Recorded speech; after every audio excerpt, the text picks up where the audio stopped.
చేస్తారు. ఇప్పటికే నేను 2 నెలలు పూర్తి అయింది.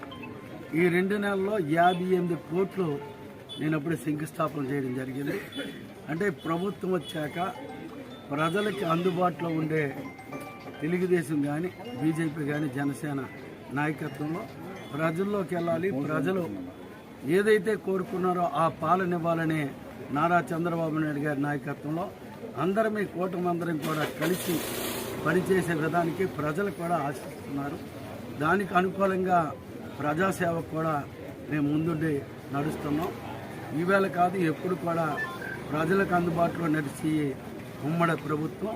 దీనికి ప్రతి ఒక్కరు కూడా ప్రాబ్లమ్స్ ఎన్నో ఉన్నప్పటికీ ప్రాబ్లమ్స్ ఇమీడియట్గా సాల్వ్ చేసే బాధ్యత కూడా ఎమ్మెల్యే గారు కానీ మేము కానీ తీసుకుంటున్నాం.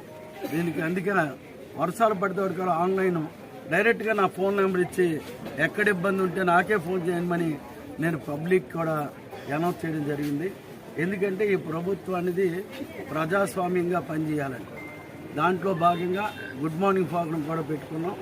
ఈ 1 వీక్ వర్షాల వల్ల ఆగాం, కానీ ప్రతి వార్డు కూడా టచ్ చేస్తాం.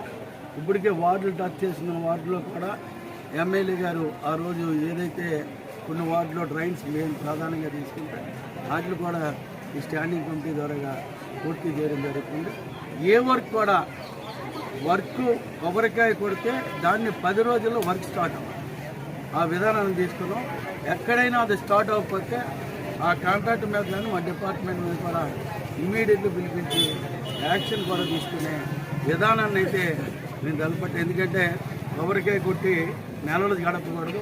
కొబ్బరికాయ కొడితే ఇటువంటి వర్షాలు వస్తే కానీ లేకపోతే తొందరగా వర్క్ చేసే బాధ్యత కూడా మీ అందరికీ కలిసి తీసుకుంటామని మీ ద్వారా తెలియజేస్తాం.